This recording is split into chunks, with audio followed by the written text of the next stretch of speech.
Welcome to Desperately Seeking the 80s. I am Meg, and this is Alex, who is very kindly filling in for Jessica today. And we're going to keep the same format. I'm going to tell Alex a story from the 80s in New York City, and then he's going to tell me one. And so, yeah, Alex, thank you so much for joining me today. Well, thank you for having me. I guess it's technically my second time on the podcast. We did a field trip together, I believe. That is true. At Ryan's daughter. Thank you for remembering that, because I would not have remembered that. Oh, no, but I left a bit of my heart there. I mean, it's a very special place. But no, I will always leap a chance to appear on your podcast. Oh, that's awesome. We also, as you know, talk about you all the time. I do know that. It keeps me interested. You guys had some very flattering stuff recently, and I turned 14 shades of purple on my walk to work. So thanks for that. And this summer, with something kind of crazy happened, right? With Flaming Pablum? Oh, yeah. Well, just as a bit of backstory for those who may not recognize my name, I, for the past 20 years, have written a blog stupidly called Flaming Pablum, which is all about my life in New York City and growing up here, and a lot of other things too, but that's the main thrust of it. And in fact, that's how you, I think, first found me. Is I had written about a few subjects that were near and dear to Meg and Jessica's heart, and they reached out and we became friends, and here we are. But I've been keeping this blog, for lack of a better term, for 20 years. Like I said, my 20th anniversary was this past July. And just about 2 weeks ago, I woke up to be curtly informed by my service provider, TypePad, that they were discontinuing operation, and gave me a very finite and slim arrow-sized window of opportunity to migrate 20 years of content to another platform. That is so terrifying. Oh, yeah. I hate to sound histrionic and say that it's my life's work, but after you've devoted 20 years to something, you guys have... think of all the time you guys have spent accruing hours into this project. Honestly, I mean, if suddenly our providers, servers, or whatever went like, oh, yeah, no, all of your content is gone. Away, yeah. Like, what? I mean, that's a similar thing had happened. I used to work for a very narrow window of time. I worked at MTV News Online. And about a year ago, the heads of state at, I guess, Paramount pulled the plug on the entirety of MTV News. So there used to be this vast archive of stories, and that's now completely inaccessible. So it felt a bit like that. I mean, this was during like a busy end of the summer. I'm sending my kids back to college, and work is crazy. And suddenly I had this new quandary of, if I don't act now to salvage my blog, it's all going to go away. So I managed to do it after a lot of trial and error and exploration. So now it's on a different service provider, which is Wonderful. WordPress. WordPress. WordPress, Okay, yeah.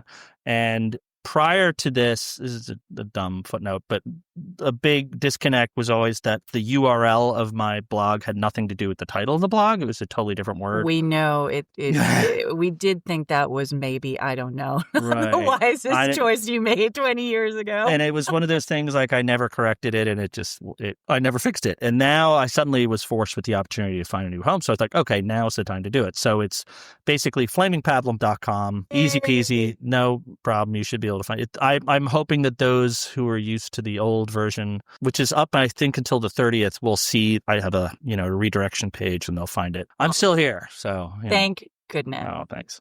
We've been around long enough to have not used computers. Oh, yeah. So, yeah, technology has changed so profoundly during our time. So if you were doing something creative 20 years ago, I mean, long enough to have the technology like bite you in the ass by saying we're just like too old and creaky. Right. Well, there's also this weird misconception that things that are on the internet live forever. And in many instances that might be true, but there's also things go away. That sense of finality and, like, well, you don't own this, this could go away. And that to me was really sobering. Right. It's not in safekeeping, like right. in a bank vault or something. Exactly. It was just really shocking. And also, like, I started Googling different stories about, like, what are other people doing? How are other people grappling with this? And so many stories in the sort of tech media were like, well, it's this anachronistic mode of communication anyway. And who's even blogging these days? I'm like, well, I am. So, and that's blogging is such a huge thing now with Substack. People Right. love the blogs. I know, but it's just like it's for me. It was the first one I'd ever started on, and it's the tool I now have been using for 20 years, and I know how to do it effortlessly. So now I'm having to learn how to crawl again, because like WordPress, while very simple and accessible, isn't the intuitive tool that Typepad seemed like. So we'll get there. Oh, I'll be fine. Yes, it will be fine. But yeah, I respect that new journey you're going on.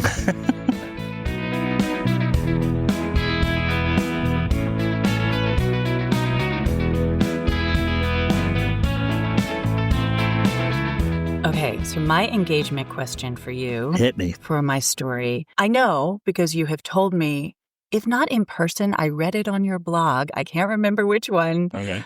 That you have been mugged. That you were mugged in the 80s.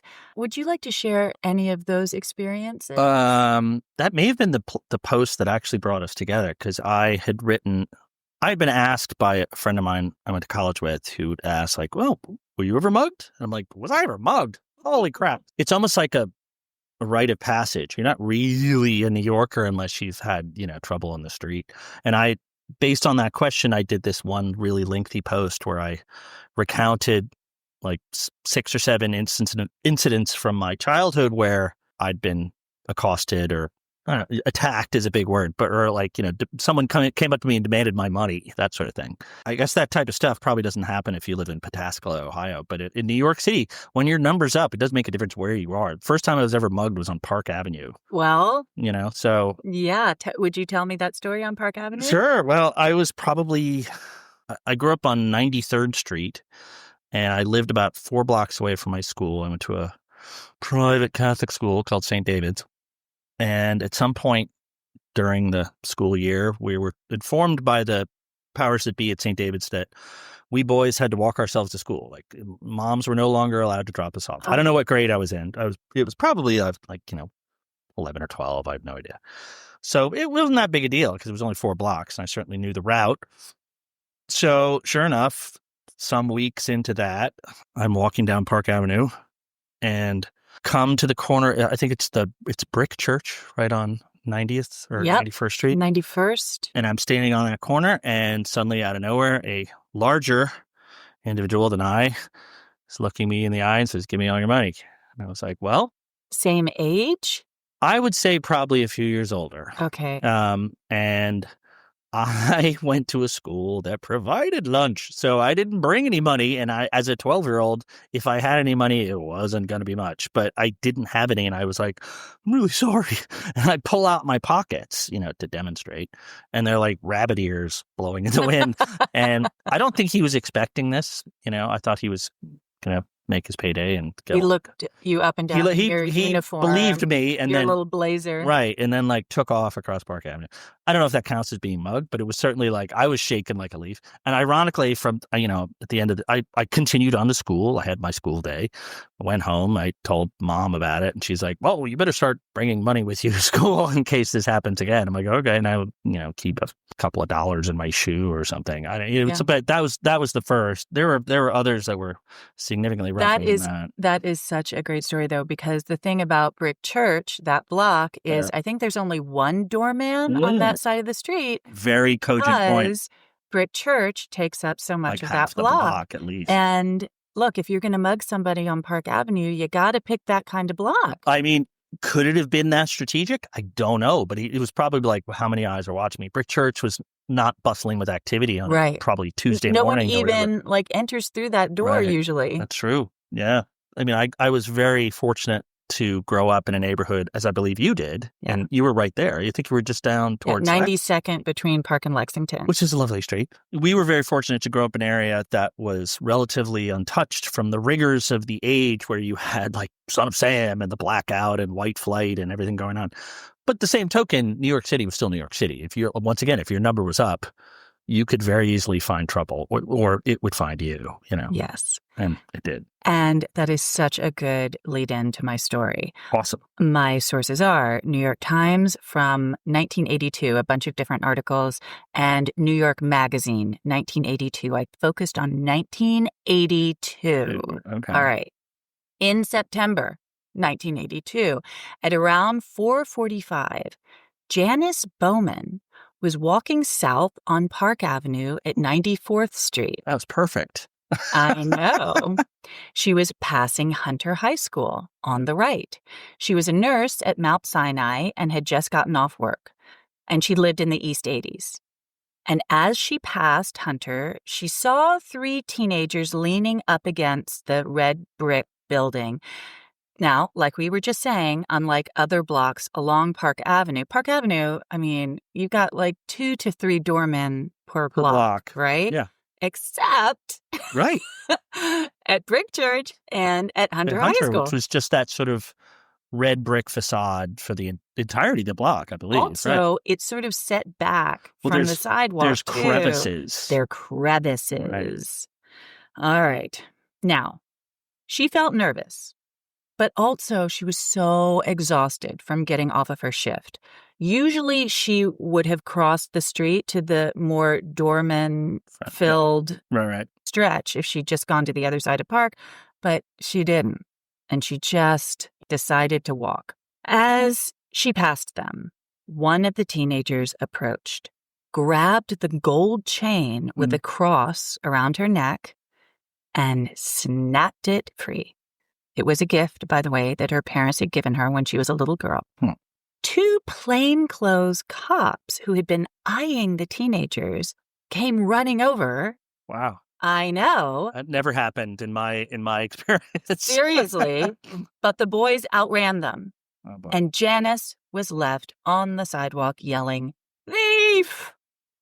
Later that month, Margaret Weintraub was mugged on 93rd just off Lexington. Wow. Her first reaction was rage rather than fear. Quote, "You just react with your gut. You forget the things you plan to do. You suddenly feel someone has done something to you and you're going to get them." George Levine was mugged in July 1981 in the foyer of his building on Madison and 95th. Wow. Quote, "These days, you have to have a technique, like an extra wallet you can always give up. You hear so many stories of people being punched and killed that you give a mugger points for not hurting you." Wow. Fair enough. On September 18th, Miguel Morales was in his car at a stoplight on Lexington and 104th when 2 men approached his car.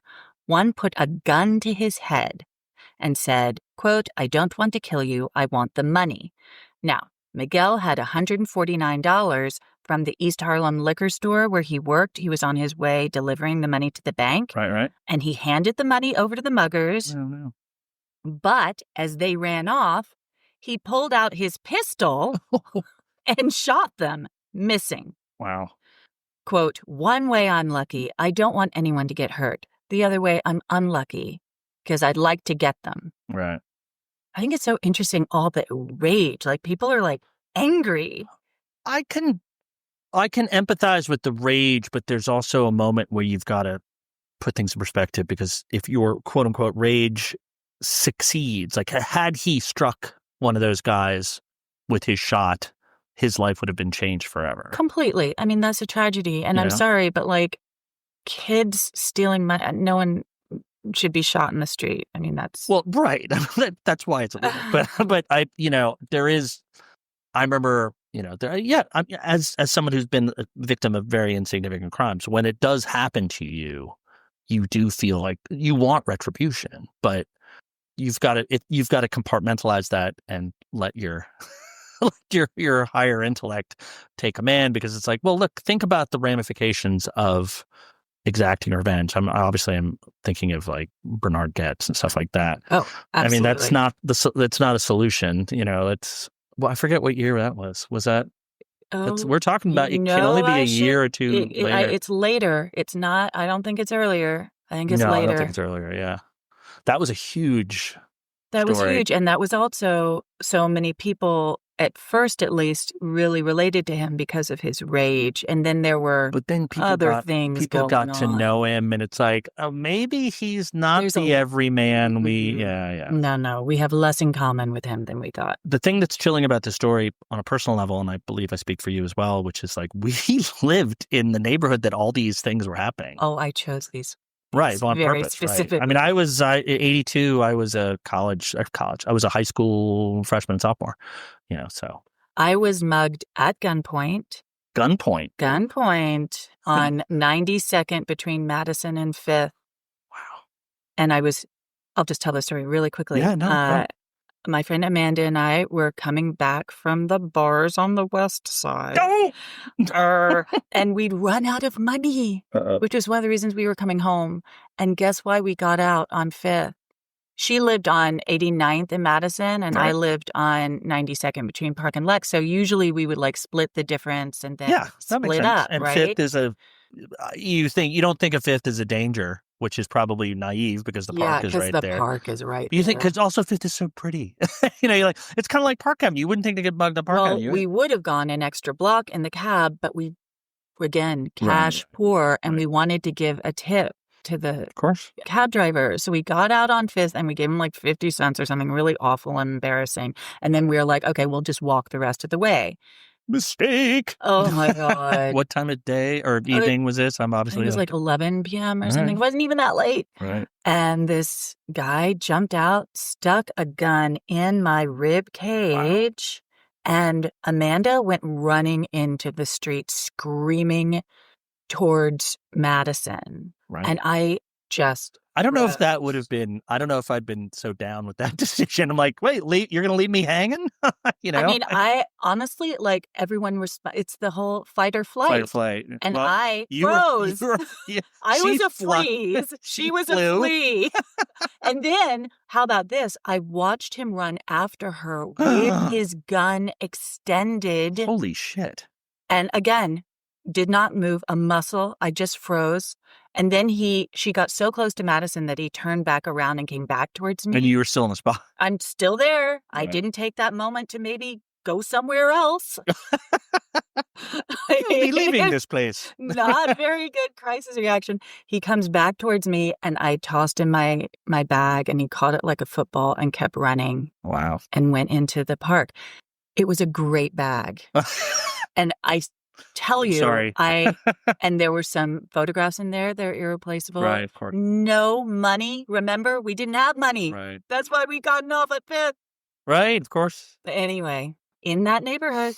This, which just as a little, context, this is technically, it's fair to call Carnegie Hill, which is one of the most prestigious and picturesque patches of Manhattan that you could possibly want to live in. I mean, it's gorgeous. Right. And it is the 80s, though. Right. Exactly. Things were still shit. Yeah. I mean, anyway, keep going. I'm all right. wrapped with attention. This next one is a good one.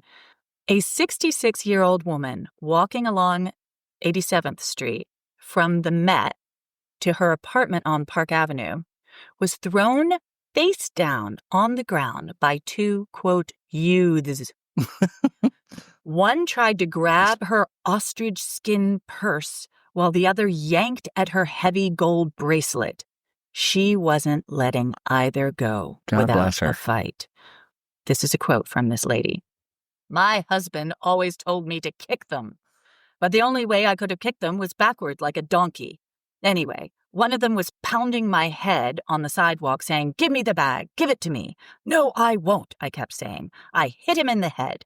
Being English, it was subconscious to fight for what belongs to me. Like the Falklands, I suppose. I love it. I credit you with your deep background in drama and acting that you put on the correct voice for these. What would an ostrich skin bag look like? I don't know. It sounds repulsive. When I think of an ostrich, I don't think of of its skin. Right? Yeah. Do you tell me? I don't know. I have no idea. Actually, I'll show you something after we record. Okay, I'm looking forward to that. But I do, in fact, think is ostrich skin. Really? Baggers. Okay.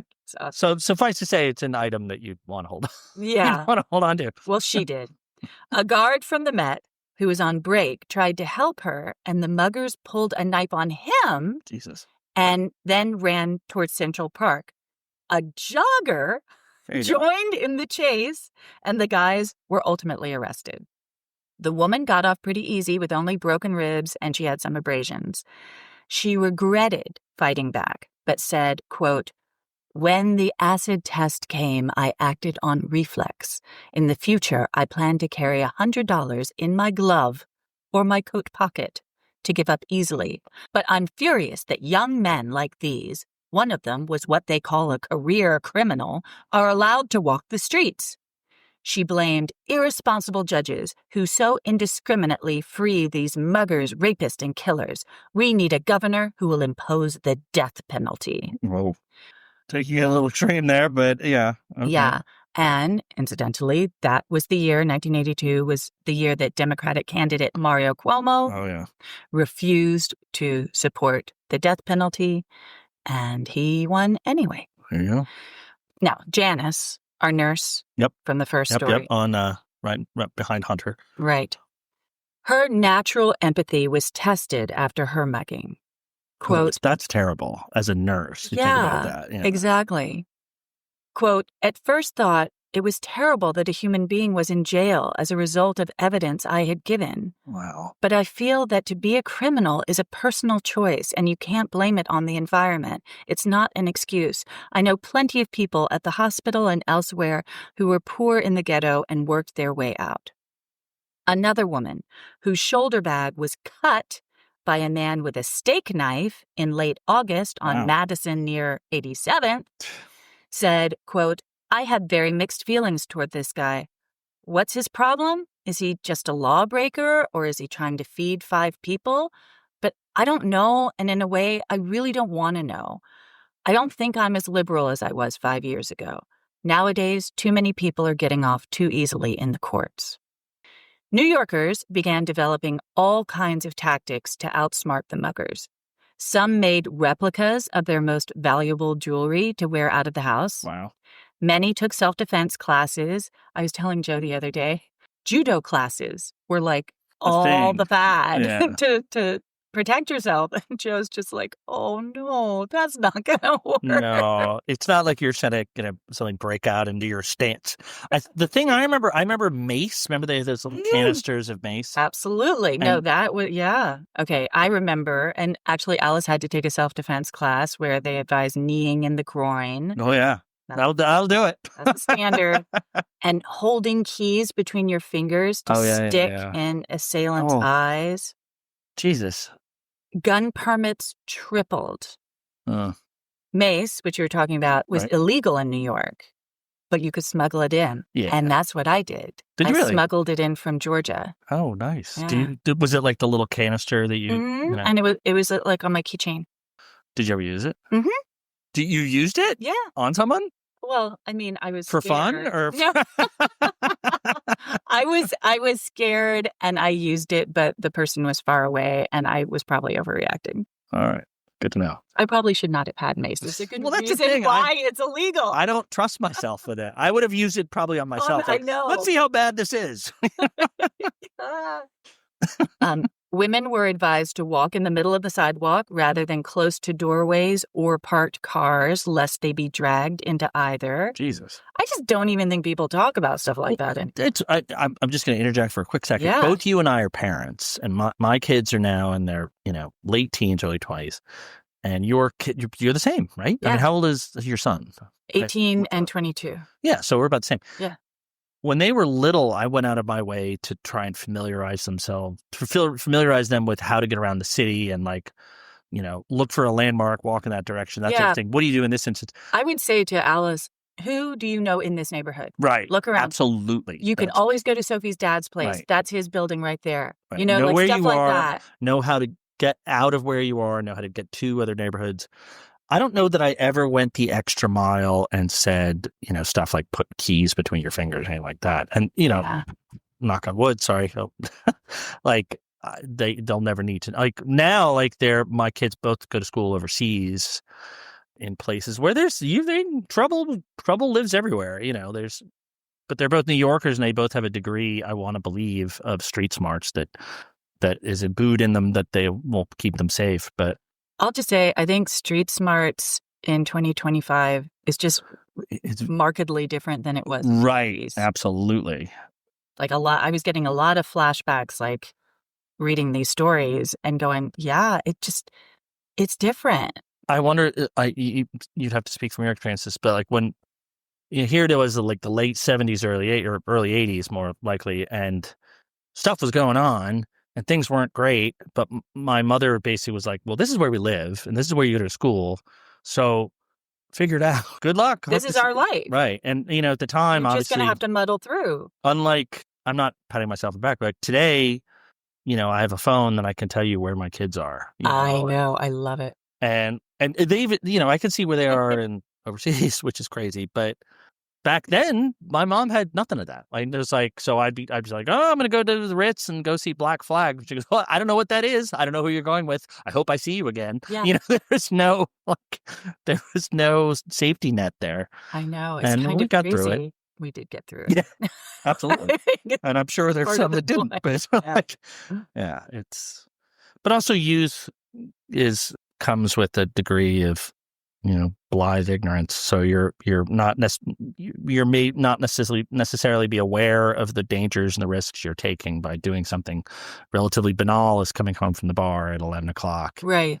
And who would expect to be suddenly attacked at gunpoint on Fifth Avenue? I was never attacked at gunpoint. I will say that. It was across the street. I do have to get from where we are to my home in the village after this. We'll see what happens. But the night is young. But hopefully not. Other things that people were doing during this time that are just so anachronistic. Sales of pick-resistant locks. Oh, yeah. Good luck with that. Burglar alarms and gates soared. Devices that automatically turn lights and stereos on periodically to simulate someone being home. My mom still has that. My parents had that. It was, isn't it so wacko? And they go on at Mom, nobody's buying that. It's like, no one thinks you're... But we absolutely did that. Yeah. Does anybody do that now? Well, the old folks did, but yeah. One popular alarm shouted, "Robber, robber, robber," over a loudspeaker to scare off burglars, because the fear was that people had begun to tune out all of the alarms and sirens that just went off all the time. What is your first reaction when you hear a car alarm go off? Oh, completely ignore it. I'm just annoyed at the You're annoyed by it, and then you like, oh God, who still has a car alarm in 2025? And then it keeps going, and you're like, oh, fucking turn that off. Seriously, sorry. I'm gonna should I not be cursing, by the way? Oh, no, it's fine. Okay, good. 1 in 10 New Yorkers polled in 1982 said they no longer left their homes alone after dark. After dark. Olga Piscopo. And left their homes alone. Right. So, fair enough, right? Yeah, well, it depends leaving your home to do what? Like, are you going to run around to the corner store to buy a six-pack, or are you going to... it all sounds very, some Sam, like, I'm no longer going to sit in parked cars with shoulder-length hair and stuff like that. Yes, and Olga Piscopo. Olga Piscopo is the most outstanding name.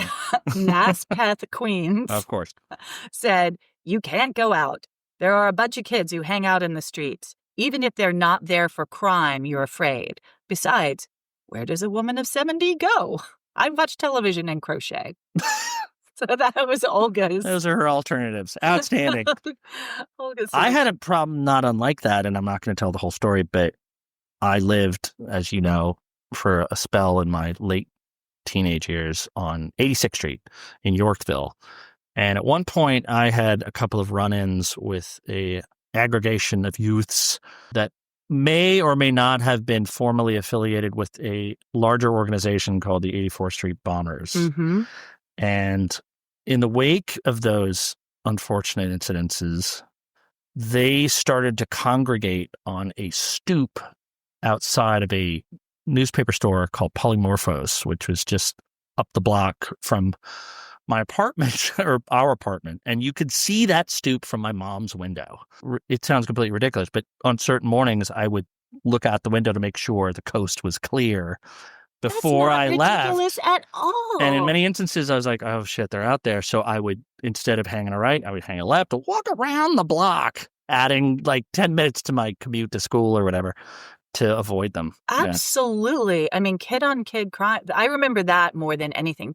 Kids being scared of other kids rather than like some, masked man with a gun. Right. Yeah. Well, although, you faced it. Was the guy with the gun wearing a mask or no? No, he was not. Could you remember what he looked like? Absolutely not. Oh, yeah, I'm sure not. Well, it's also like in the heat of the moment, to borrow a line from Asia, you're like, oh, I'm sure your adrenaline was pumping so quickly that you were like, oh my God, looking at the gun, right? I was looking at the gun pretty much the whole time. Neighborhood watch patrols and tenant groups began to crop up in earnest. The perception was that the police were overwhelmed and could lend a sympathetic ear, but were unlikely to be able to protect citizens from the muggers, much less get any stolen stuff back. Some advice from the professionals in 1982. If someone sketchy is in your vestibule, ring your own buzzer and then leave when there's no answer. Wow. If you find yourself like, well, I don't want to walk into my home with this have them follow creepy you guy. Yeah, exactly. Yeah. If you're being tailed by a car, don't drive home. Sit on your horn until the police stop you.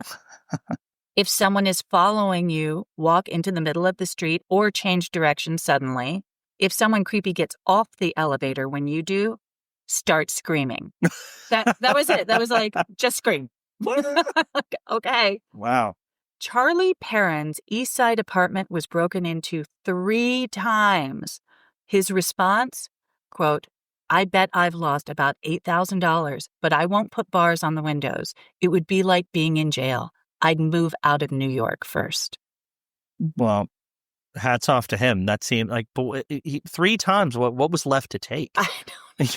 But I love that he's just like, the aesthetics of my windows are really important to me. Oh my God. I've got a crazy statistic for you. Hit me. So felonies. You know what felonies? Yeah. Felonies are murder, rape, robbery, felony assault, burglary, grand larceny, and grand larceny auto. So that's what felonies are, according to the 23rd Precinct, which is what we've been talking about for most of this story, which was our precinct, more or less. Where was the headquarters of 23rd Precinct? I don't know where the headquarters are, but it's 96th to 142nd. Right. And it's, the East Side. Right. So there were 8,648 reported felonies in the 23rd Precinct in 1982. Guess how many in 2024? Same precinct. Wait, what was the previous number again? Sorry, 8,000? In 1982, 8,648. Jesus. And how many was it 2024? I'm sure it's a number that's going to depress me. No, or not. I don't know. Tell me. Go ahead. Hit me. 859. Wow. And we still bitch and moan about how shitty things are.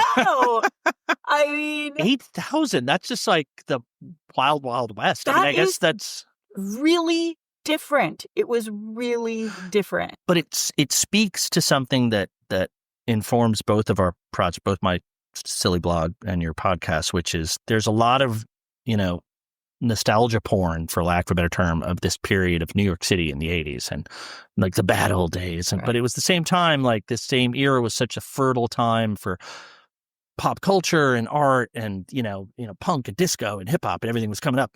But there was a lot of goddamn crime. And it's not just some Sam and all this stuff, but it's like felonies and misdemeanors writ large. And that speaks to it, which is like, no, it really was that bad. Yeah. And now it's like, there's still crime, absolutely, but surely not on the same scale. Wow. I know. Isn't that nuts? And they didn't talk about it in any of these articles, but did you ever hear people having their earrings snatched?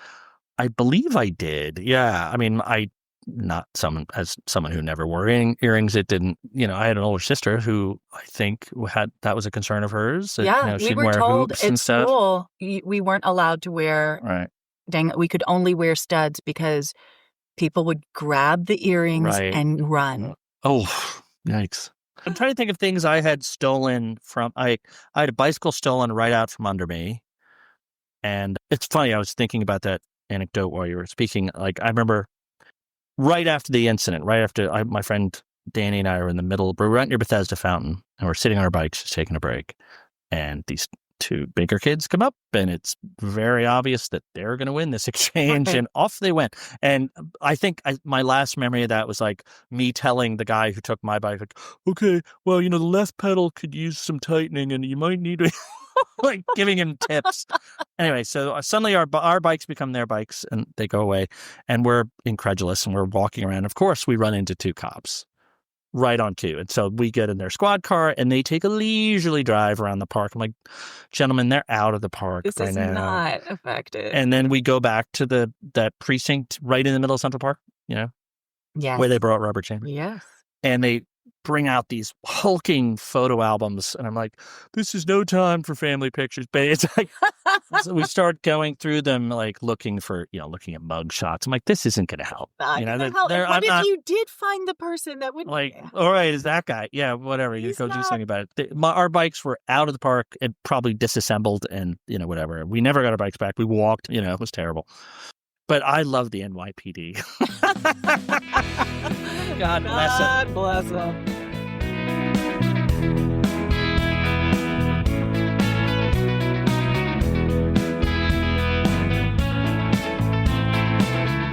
So what do you have for me, Alex? Oh, boy. Is it my turn? It is. Wow. Okay. All right. So I thought really long and hard about this, and I've got some very big shoes to fill, of course. Hi, Jessica. And given that the topic of New York City in the 80s is the very lifeblood of what both of us really do, I decided to concentrate on a story that I put up on. This is not, honestly, I don't mean this to be self-serving. I posted this on my blog a couple of years ago, and it's continues to resonate, and which is why I thought maybe it's got some legs, and hopefully there's a lot of tendrils to this story. I am continually shocked by how it continues to develop. So hopefully that will come through in my telling of it. And in keeping with tradition, I know I have to have an engagement question. So my engagement question to you, Meg, is have you ever been stopped in your tracks by a bit of graffiti? Oh, God, you're going to help me remember what it's Rev. Yep. Cost. Revs and cost. The specific one that I think was on, I don't know if it still is, but was on one of the bridges. Uh-huh. And I just remember seeing it as we were, driving out of town and just being like, how did they do that? How? Yeah. It doesn't make any sense. I mean, it's like death defying. Right. And then always just whenever I would see Rev Cost all over the city. Yeah, they were incredibly prolific. They were prolific, but also like part of their whole thing was that sort of like danger element. There is another guy, and this is only tangentially related to my post, or my story, I should say.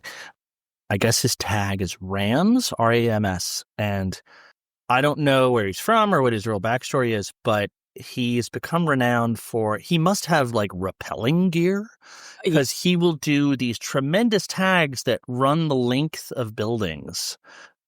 I work downtown. I work around, Tribeca Financial District, and he has a number of these pieces, but the most impressive one, and impressive is a relative term here because while I'm impressed by it, other people are horrified by it. There's a building on, what street is it? It's like right between West Broadway and Church at like Vesey or maybe Park Place. I don't know. And it's this tremendous high rise that was abandoned in 2020. Like construction closed down in 2020, presumably because of COVID. And the investors pulled out and it's been dormant ever since. It's this tremendous monolithic rod that looms over Lower Manhattan. One of those. And there's no progress. And as I understand it, the Department of Buildings, I guess, there's a crane that windmills around, or it sort of weather vanes around disconcertingly. Honestly. But they come and inspect and make sure it's cool, but there's been no progress. Oh my God. So at some point in the last couple of years, this tagger, Rams, somehow gained access, went to the top of this tremendous tower, and on each side of the uppermost facade wrote his, tag, Rams. Amazing. But it's like really it's like, all right, some people think it's an atrocity because it looks like urban desolation, and there's some credible thought there. But it's also like, I look at him like, oh, the balls. Exactly. To do that. And in a weird way, he actually provided, in a backhanded way, he lent the issue new credence, because it's like, this building has been dormant for years and nothing is being done about it. And now you've got somebody like tagging it up. Like, so maybe there's a little more momentum and like somebody, fixing the problem. But it's like, you look at it from the street and it's like, how on God's green earth did he pull that off? It's really impressive. There's one other thing. And Please go. Again, you have to help me with the names of things. But when Billy was really little, we would take these adventures together. And one of our adventures was to take the subway out so you could see 5 points. 5 points out 5 points was so cool. Out of the subway window. Right. I actually went on a pilgrimage a couple of years ago before they closed it, before it was torn down. And it's just art everywhere. It was like this explosion of color. Yeah. How they could decide that like a condo has any sort of value there is just people suck. People suck. That's really the bottom line. But I was a huge fan. I mean, I didn't understand. Like, there's a whole culture there that I know nothing about. But it was just like this. It was like this great, tremendous outdoor explosion of expression. It was just fun to go check it out. Okay, so that's my engagement question. So cool. I'm going to dive into this. At some point in the early to mid 80s, as is topical for this blog or this podcast, there was a punk rocker named Fran Powers. And he was from a band called Modern Clix, CLIX. He started spray painting the name of his band all over Lower Manhattan, as one does, or as one did, I should say. Remember, this is the 80s. Manhattan is a lawless badlands. Rampant graffiti is the least of its problems, as we covered in the first part of this podcast. Fran, in his efforts to evangelize the name of his band, hits a number of spots around Lower Manhattan. I vividly remember one on a storefront on Astor Place. He had he had turned this sort of garage door into this tableau, and the insignia of the band was like this sort of figure throwing a spear. It was really eye-catching. And I remember, I didn't know what it was. I didn't know it was a band, but it was just something, wow, what's that? And he did that a lot. In the interest of this story, he hit a very specific corner of a building adjacent to a streetlight pole. Just remember that. Okay. Some point after that, there's another fabled street artist named Richard Hambleton. If that name rings a bell, that's because he was renowned for painting the cryptic Shadowmen. Oh my God. I was going to tell this story at some point, and you're going to tell the story. Well, I'm going to tell part of the story. You can still tell the story. Awesome. No, because I'll tell you why. My cousin, Taylor, was obsessed. He also grew up in the city, obsessed with Shadowman. And he was like, you've got to find out what's up with this. It's great. It's amazing. Okay. So Richard Hambleton was renowned for painting the Shadowmen, which are these somewhat ominous black silhouettes of human forms.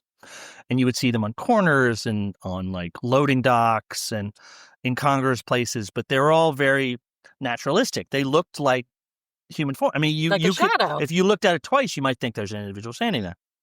And in this instance, he had augmented Fran Powers' tag of his band's name on that particular corner, making it look like the Shadow Man was kind of leaning against it. And during this, so it's like they're communicating with each other. It's like these are tags that are interacting with each other. And during this era, Hambleton's figures were all over downtown. I don't remember it, but there was allegedly one down my street on 12th Street that I've seen pictures of since. I'm like, I don't remember seeing that. But there's, if you look really, really hard, I don't know if there's any left. I really kind of doubt it. There was one on like Greenwich Street for a long time that I remember seeing, but it's probably gone. At some point, and now we're talking 1982 again. Ooh. There's a preeminent musician, Argentine rocker, pop star from Argentina, obviously, named Charly Garcia. If I had to draw a parallel for what sort of type of music Charly made, he's kind of like Argentina's answer to Peter Gabriel. Okay. Like he made sort of very forward-thinking pop music, but with firmly rooted in a lot of traditions, but it was really distinctive. And as I've become a fan and since this whole thing broke, it's really good. I don't speak Spanish, so I don't know what he's singing about nine times out of 10, but it's great stuff. Charly is also distinctive in that his look was he had a mustache, and half the mustache was white and half the mustache was black. That I don't know what that's about, but anyway, that's him. Anyway, at this point in 1982, Charly Garcia sequesters himself in Greenwich Village, where he's recording an album at nearby Electric Lady Studios on West 8th Street. As the backstory is that Charly was so enamored with the music coming out of New York at the time, especially out of Electric Lady, which had been built by Jimi Hendrix, and a million amazing artists had recorded music there, like Patti Smith and the Rolling Stones, David Bowie, Lou Reed, Blondie, Chic, Kiss, The Clash, that he decided that's where I want to make my next album. So he decamps to New York, and he rents an apartment on Waverly Place, and he marches over to Electric Lady Studios, sight unseen, and shows up at the door with a wad of bills saying, I want to record here. And I think it was this producer named Joe Blaney, who I'll correct that name if it's not right later. And he said, okay. And so they accommodated him, and he started to make it happen. So he starts working on this record, and he already has a title in mind for the record, and he's really tapping into the energy and the sound of New York City. And remember, this is New York City in 1982. There's like post-punk happening, and no wave, and like mutant disco, and it's the era of the big clubs, and like the Mud Club and Danceteria, and Studio 54 is still going, and it's just, things are popping. I don't want to say things aren't popping now because I'm 58 and old and in the way, but it was a more fertile era of New York City pop culture that I just don't think exists anymore. And so he was all excited about that, as he should be. So anyway, so he's recording his record, and he's got a title picked out, and he's all excited, and he goes out for a walk around Lower Manhattan one day with a photographer named, I'm going to get a lot of these names wrong because I don't speak Spanish, so I'm going to apologize for that in advance, Uberto Sagramosa. So he and Uberto are walking around Lower Manhattan, and they come across a certain street corner, and they spy this richly compelling tableau of graffiti centered around a tag that says, wait for it, Modern Clix. Uh-huh. And so taken is Charly by this, he's like, take my picture. And he goes and he sits underneath the tableau of it turns out it's Richard Hamilton's Shadowman, Fran's Modern Clix tag. There's actually another tag in the photo by a renowned graffiti artist named Zephyr, who better snaps a pic, and that's that. The resultant image so touches Charly. It's like, forget it. That's our album cover, and the album title is now Clix Modernos, which is, of course, Spanish for Modern Clix. He scraps his original plans and makes Sagramosa's photo the cover image of his new record, and that's that. Is that okay? Interesting question, because you got to remember, allowed to do that. It's 1982. So everyone's there is no internet. Right. Charly Garcia has no idea that Modern Clix is intellectual property by Fran Powers. Right. Now, probably in 1982, the whole concept of intellectual property was kind of in its infancy. Good but point. He thought, like, this is cool. I think this looks great. This sums up the spirit of the music I'm making. New York, it's raw, it's cool, it's hip, whatever. Let's do it. Time passes. Clix Modernos, Garcia's second solo album, gradually becomes one of the most celebrated Argentine rock albums of all time. Wow. Don't believe me? Go to Wikipedia. More time passes. Rabid Argentine rock fans of a certain stripe start speculating about the whereabouts of this now, to them, iconic street corner pictured on the sleeve of Clix Modernos. Of course. More time passes. Cut to 2011. Actress-photographer Brooke Smith, most renowned for her work in The Silence of the Lambs. She played... I know who she is. Oh, well, you might even know her, yeah. No, but I ordered her book. Oh, she's great. Because she took pictures of the Sunday matinee. Right. Matinee. We're getting to that. Oh, yes. my God. Right. I'll show it to you in a few minutes. No, I own it. Of trust course me. you own it. Sorry. So Brooke Smith is an actress. Tell who she is in Silence of the Lambs. She is is it the senator's daughter or the, Yeah, or the she's the governor's girl daughter? who's She's down the kidnapped and well. If put she in, doesn't well, put the lotion back in the basket, she gets the hose again. That's right. it. She's Catherine. It was such an incredible Oh, it's a performance. brilliant But performance. she also hung out in New York. All right. Okay, sorry. Well, she also, I really want to give her due props because obviously she's in Silence of the Lambs, which is this iconic, viscerally memorable performance. But she has actually a storied career. She's been on a number of television series. Oh, yeah. She's great. And she's also, and I've gotten to know her in the wake of all this, and she's a lovely, lovely human being. I hope she listens to this and she knows this because I think she's the greatest. I'm so excited you have had contact. Oh, I believe me. This story, we're ankle deep into this. So before she became an actress, I'm never quite sure what I say the right actor, term but is. whatever. She was a member of the burgeoning New York hardcore punk community. And the thing that made Brooke remarkable is that she thought to document it. Yep. So all her friends are in bands and like Agnostic Front and the Cro-Mags and Murphy's Law, and all these bands that I hold sacred. And she was pals with them all, you know. And then she brought her camera along, and even as a novice photographer, the resultant images are striking. Like even from a composition angle, they're just amazing. They completely document the scene, the sound, the sights, the smells. I will definitely post about this on Instagram too, with a link where you can get it. The book is fabulous, gorgeous. So before there was a book, she posted them online. Okay. She posted a clutch of her period-specific photographs of her time as a member of the then burgeoning hardcore punk scene on Lower East Side. Captivated by same, on my stupid blog, I posted an entry about Brooke's photos, and I noticed a recurring face in all these scene photos. Like these are her friends. These are the punk rockers she was hanging out with. These are hardcore kids. And that was this one guy, Fran Powers. He was in many different bands like Ultraviolence, Whole Wild World, East of Eden, but most importantly, Modern Clix, an amorphous ensemble that played sort of an amalgam of styles like rock, ska. They weren't strictly punk or hardcore. They also played like reggae and funk, and they were a very ambitious band. Like they ventured outside of the norm, and he seemed like a sort of interesting guy. For those pictures, I rightly deduced that Fran was responsible for his own brand of cryptic graffiti, that being the Modern Clix insignia of the spear-throwing figure I'd seen on Astor Place, which I'd remembered seeing as, several years earlier. He also had a shock of dirty blonde, spiky hair, or dreadlocks. He was a very memorable-looking guy. You saw him once, you're going to remember that guy. So remember that. Okay. At some point, we're moving on. In the mid-2010s, I meet a woman named Yuki Oda.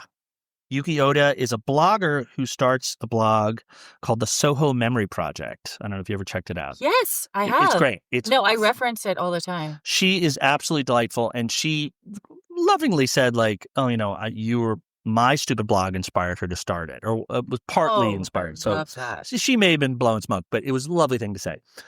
It's a loving tribute to the neighborhood of her youth. She grew up when Soho was sort of an artist community, and it was all those buildings, whatever. So she and I started comparing notes and sharing assets of our respective web projects. I would send her all my photos that I'd taken of Soho, and she would post them and all that. And we became friends. At some point, her blog really took off, and she's way more professional and, concise. And there's no typos on her blog. It's very well put together, unlike mine. And she decides after I don't know if it was an anniversary party or whatever, but she had a party for the blog. And it was obviously in Soho. So I went. So, my wife and I went and, we partook. And on our way out of the party, like we stayed and had a couple of drinks and chatted with Yuki, but there was all these people that wanted to like pick her brain. She's like, oh, whatever. And we're sort of making an Irish exit. And there was an elevator that went from the party space to the street. And as I'm exiting the elevator, there's an individual getting on. And who is it but Fran Powers? And you recognize him. Right. I recognize him from Brooke's pictures. And you haven't seen him since he was 16 years old. No, I don't really know the guy. Right. And so I say, holy shit, you're Fran Powers from Modern Clix. And he's like, what? He's not used to be, Modern Clix never made it. They weren't like, it's not like running into a member of the Village People. Like he was like, it was kind of an esoteric thing. A few decades ago. Right. And so I'm like, you're Fran Powers. And suddenly we start chatting about punk rock stuff. God. And, we're off and running. So we're friends. So now it's about 2015. I'm sorry the story's taking so long. This is wonderful. Are you kidding? And my wife goes to London for the London Book Fair, and I'm left alone in our apartment to my own devices, which is great because I can watch the movies that she's sick of watching or whatever. And I sit down to watch, I think it's safe to say, a mutual favorite film of ours, which is After Hours. Oh, yes. It's my back over and over. It is the one common thread on both of our projects. You know, it's one of my son's favorite movies too. God bless him. And I'm like, I raised a good one. There you go. So I'm sitting down to watch After Hours, my favorite movie of all time, for literally the bajillionth time. This time, however, and it is one of those films that, to me, keeps revealing new things every time I watch it. I know that sounds like hyperbole, but it really is. And this time, I am smacked across the face by something that I've never noticed before. And it's that Fran Powers has a cameo in the movie. Oh, my God. I'm like, what the fuck? All right, the cameo in question is Paul Hackett goes to Club Berlin to find Kiki and Horst because things are going wrong, and he needs to get in. He needs to meet with them. He needs to solve this problem, but he's confronted by a completely unsympathetic bouncer whose name is Charly. And somehow it's discerning, like, tonight's Mohawk night. If you get a Mohawk, you can get it for free. Yeah. And so eventually Paul Hackett convinces Charly to let him in, and Paul is forcibly led through the door and roughly led into a barber chair in the middle of a mosh pit, basically. And Charly's words as he's dispatching Paul Hackett to the handlers there is, "Mohawk this guy." And as they're about to do that, there's a guy in the chair getting a Mohawk, Fran Powers. And I'm like, that's fucking Fran Powers. So I'm like, "You're in fucking After Hours." And he's like, "Yeah, I am." And I would lead with that with anyone I ever met. I was so blown away. I mean, I was already impressed with the guy, but I was like, "You have no idea." So I said, can I interview you about your experience working on Scorsese flick? And he did, and it's on my blog, and you can find it. So that's just a little more about Fran Powers. 2017. We're getting closer to the fruition here. Richard Hamilton dies at the age of 65, and he is sadly oblivious to the fact that his signature artwork graces the cover of one of the most beloved Argentine rock covers ever. He has no idea that his work is on the cover of Clix Modernos. Because you know why? Here in New York City, let alone America, nobody knows who Charly Garcia is. Sorry, and I mean that with all respect. It's a Latin music, Latin pop, Latin rock has gotten inroads in the last few years. My own daughter listens to people like Bad Bunny and J Balvin and people that, a million years ago would never have gotten airplay on domestic radio. But at the time, no one knows who an Argentine rock star is. 2019, case in point, a friend of mine sends me a link to a video by an artist named Charly Garcia, who I've never heard of.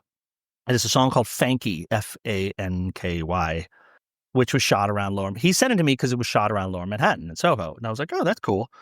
But then I connect the dots and I realize I have heard of this guy because I've seen the sleeve of Clix Modernos. I don't know why, but it was like... So the image of Charly sitting beneath that tag, I'm like, isn't that Fran Powers' band? Speculating, I was like, does Fran know about this? That his band name was appropriated basically for an album that Garcia had appropriated, which at the time I was unaware of its seismic significance to Latin American rock. So now it's 2021. I'm deep into my stupid blog, and I'm always doing. I'm constantly looking for photographs of period-specific images of New York City, or the New York City of my youth, or our youth, I should say. And I'm a member of a Facebook group or Facebook page called Manhattan Before 1990. Yes. Which is a great trove of images. I can concur. That is, it's fabulous. And I'm very proud to be a member, and I thank them for their work. And there's I believe he's Swedish. I hope I'm getting this right.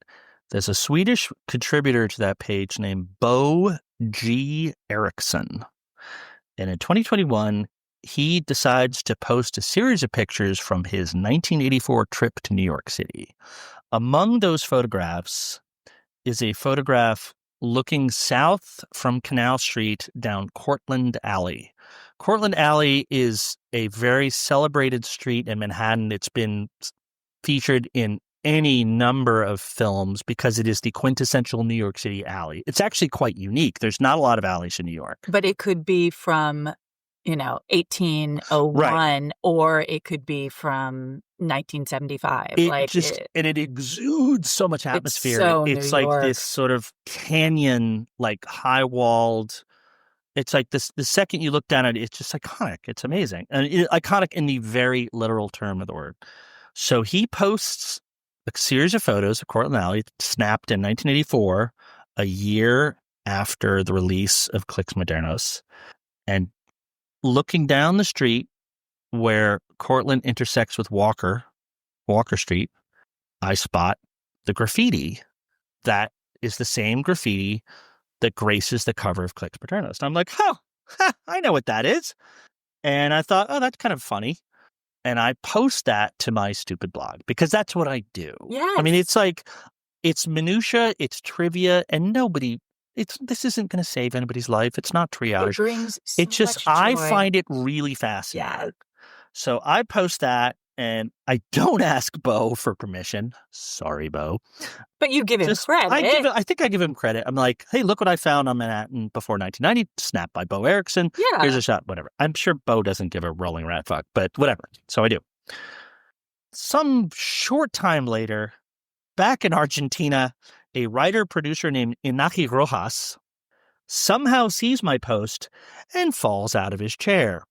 With excitement, he writes a very long and detailed missive to me about it, explaining how he'd been on a quest to divine the origins of the Clix Modernos cover and how my post had solved several riddles for him and enabled him to reach directly out to Fran.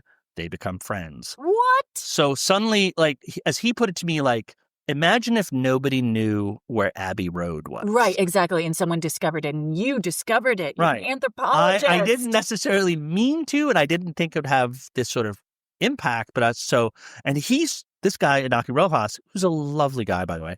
He starts doing a web series about the whole thing. Once again, I don't speak Spanish, so I have really no idea what he was saying. But he cites me, and he does this painstaking replication of the process, as I'm doing now. So, and he reaches out to Fran, and he and Fran get into contact. Fran's kind of bemused by the whole idea. He's like, oh, okay, all right, that's cool. And Fran's still making music. By the way, Fran, by this point, had married a lovely lady named Shoei and moved to Japan. And sadly was ill. But he and Inaki became friends, and I think they actually even recorded music together in the sort of file sharing sort of way. And it was lovely. And there's always plans for let's all get together, and it would be fun to bring all these. Suggest that. It would be great to bring all these remote tendrils together.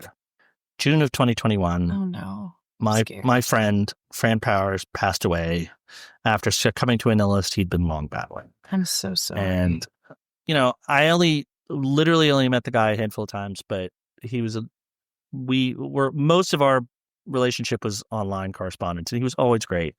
And he was a super creative guy. He just always had some new project in the works. Very sad. So in the wake of that, Inaki Rojas, the filmmaker documentarian, spurs the interest of an actor named Mariano Cabrera, who, among many other, he's an actor, but among many other distinctions, he's the artistic director and co-founder of the New York Acting Alliance. And through I can only imagine his charismatic tenacity, Mariano reaches out to the powers that be and somehow petitions the city of New York to dedicate a plaque commemorating this culturally significant site, that being the corner of Walker and Cortlandt Alley. What? And succeeds. That's amazing. Right. And we're all like, huh?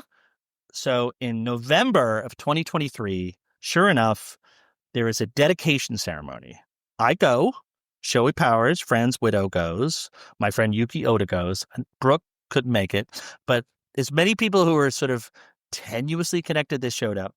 I'm there, and I had to go to work, I work not too far from there, and I was like, I'm going to check out a little early because there's this thing happening and I don't know who's going to be there, but whatever. It was fucking mobbed. I took a million pictures. I'll share them with you. Yes. Members of Charly's band showed up. Charly himself, Charly Garcia is now in his, let's say, his autumn years, and traveling around isn't as simple as it might otherwise be. I don't know. Charly is, as I understand it, is a very eccentric character, but I think he was very tickled that this was happening. He's like, I'm going to go to New York and tell the taxi driver to bring me to the corner of Walker and me. So I mean, but his band showed up and they played a bunch of favorites from the album. Which, by the way, since this all uncorked, I got myself a copy of the record. Yeah, I mean, I hope we can listen to it. No, it's really good. I mean, it's on like Spotify, right? Oh yeah, Okay, totally on great. Spotify. And again, I don't speak Spanish, and I gather his lyrics are brilliant. And he's worked with Sting. I think he was slated to work with Bjork at one point. He is a really amazing artist, and it's become a favorite record of mine. I think I listen to it divorced of this whole association. I think it's great, and I highly recommend it. Anyway, so there was a dedication ceremony. The band showed up, played a bunch of favorites. Fran Power's widow traveled from Japan. Yuki Oda was there. Producer Joe Blaney, I got the name right, he showed up. He's now he has this wicked long beard. He looks like Gandalf. And it was this amazing event. I'm like, who knew that there were this many Charly Garcia fans in New York City? Inspired by that, I wrote to I'd already done this a while back. There's a blog called Tribeca Citizen, which because I work in Tribeca, I'm sort of invested in what goes on in Tribeca. I love Tribeca. I mean, it's become kind of this affluent hotbed of idiocy, but it's still an interesting neighborhood to me. And so I reached out to Tribeca Citizen saying, I got a story for you. There's this amazing thing happened. I basically unspooled the same bullshit I just gave you. Not bullshit, but And she's like, great, go ahead and do it. And so I'm like, okay. So I write a story and she very nicely posts it. And I give her my photographs of how big the mob was and all that.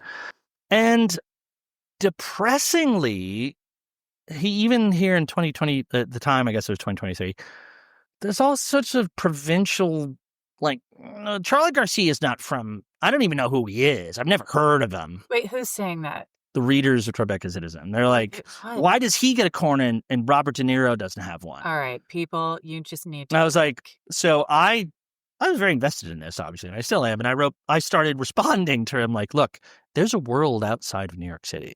And while Charly Garcia, who never claimed to be from or of New York, but clearly a New York enthusiast, what's your enamored of New York, problem? came here, and it's like, I'm also, there's all this sort of, I'm a native New Yorker. I was born here. You actually weren't. I was not born here. I moved here when I was 7 years old. That's fine. Thank you. There's this thing about native New Yorker. You know what? Calculate a list of people you think, for whatever reason, whether the sensibility or their art or their stance on issues or their contributions to pop culture, of who you think are quintessential New Yorkers. I guarantee you most of them are from somewhere else and they came here to reinvent themselves. Being a native New Yorker is great. I don't regret it for a second. But the only real advantage is maybe we have a little bit of an edge on how to get around town. That's really the only difference. So whether you're from New York or not, New York obviously touched Charly in this tremendous way, and the resultant art touched a nation of people. And I say that. And we're a city of immigrants. We are a city. Yes, very true.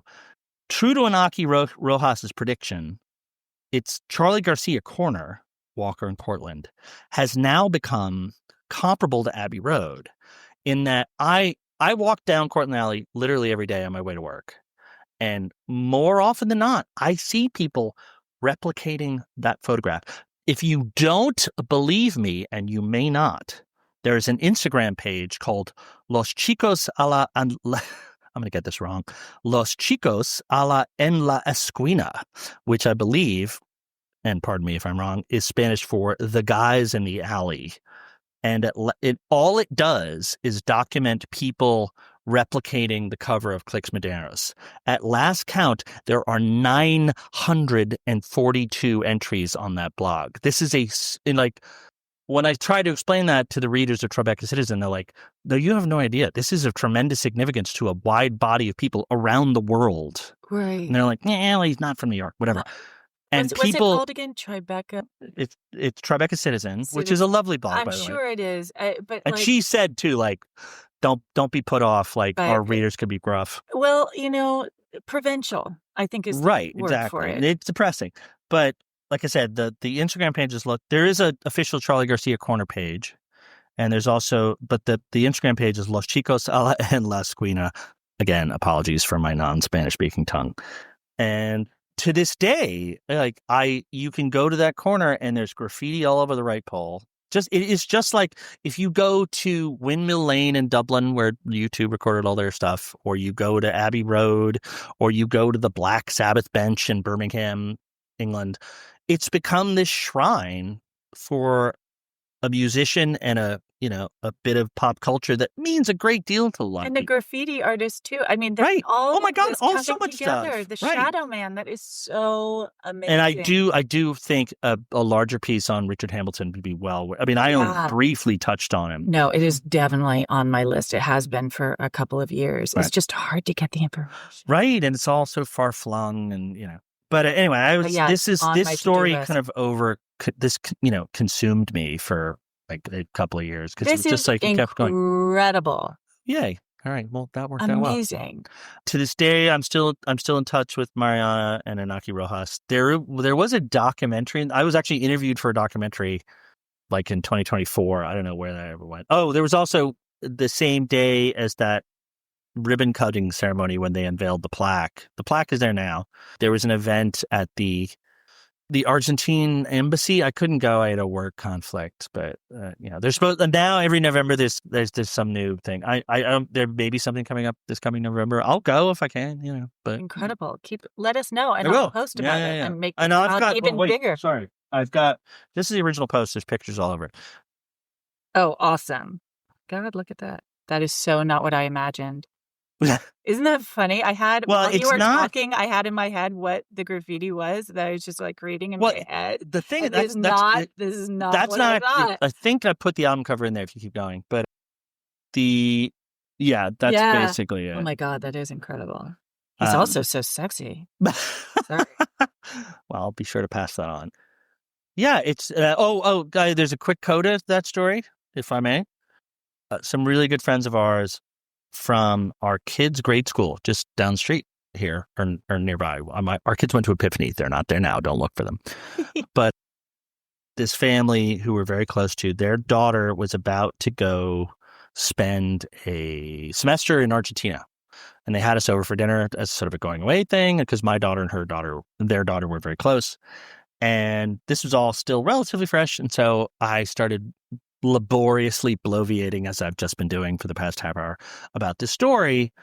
And I thought she was just politely listening, like, oh, this windbag, friend of my dad's.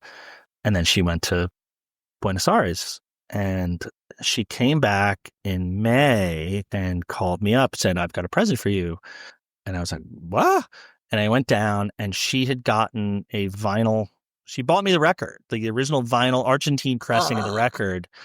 And which is just a very sweet. I got the fact that she even remembered it was amazing, and I was just like, "Oh, that's really sweet." So I have it framed in my office at work. But that's lovely. Yay! Young people aren't all bad after all.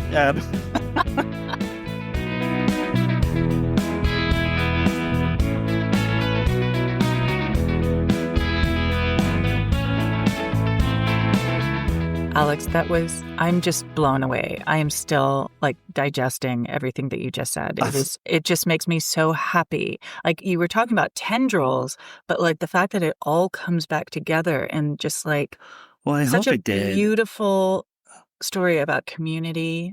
The thing by the way, I so appreciate that because I was really paranoid that it was going to sound like this completely muddled mess. But the thing that I love about it is that all these different disparate people from different walks of life and different levels all come together in this one story. And it's also kind of has a happy ending, which is nice and rare. Yeah. And I made friends as a result of it. in the same way that I met you guys, you and Jessica, through these things. That's one of the things that one of the reasons I was so terrified about losing my blog was that, like, this has enriched and informed my life in such a massive way that the idea of that going away was just unthinkable and panic inducing. Thank goodness. Right. So, yeah, no, I was really, and ultimately the role I played in the fruition of the story is kind of minor. I didn't take the photo. I just self-evangelized the photo, and figured out and connected the dots. Exactly. Connected the dots. Right. So, what we do at the end? We always do a tie-in. Oh, tie-in. Oh, shit. I mean, we have the easy one, 1982. Right. 1982 makes perfect sense. Oh, I didn't think of the tie-in. Shit. I think 1982. Yeah, let's just keep it with 1982. Right. Keep it simple, stupid. What were you doing? Here's a question. What were you doing in 1982? What were you doing in 1982? 1982, I was living on, like I said, on 93rd Street. I was still living. My mom was still married to my stepfather. I would have been either finishing freshman year or starting sophomore year of high school. I was probably a disagreeable, acne-speckled metalhead at the time, listening to Iron Maiden. But I was living in this beautiful place, and I was very fortunate to be going to the school I was. I don't know. There was clearly, from your narrative, there was chaos going on all around the city, but I was largely untouched by it. I'm sure I would have told you a different story at the time. Oh, life is miserable. I mean, it wasn't boring. Our neighborhood was not boring. No. Well, I got to say, the funny thing about it is, like, I really, I moved downtown in the, I would say, mid-90s, and I really miss Central Park because it was just this amazing backyard that but obviously, that's true to your story. It's like, there's a lot of bad shit that was going on right there, and we all like, oh, but it's so nice and green and whatever.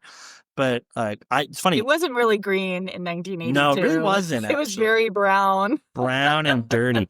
But it's, I think there's probably fodder for a different discussion. But, like, I used to be really irresponsible about how I regarded the park, and that extended into the 90s. I remember in the 90s, which is not suitable topic for this, I played on the magazine I worked for. I played on their softball team, and we would go after each game into a certain bar in the Upper West Side, and I would then walk home through the park after no fewer than 3 or 4 beers to my home in Yorkville through the dark.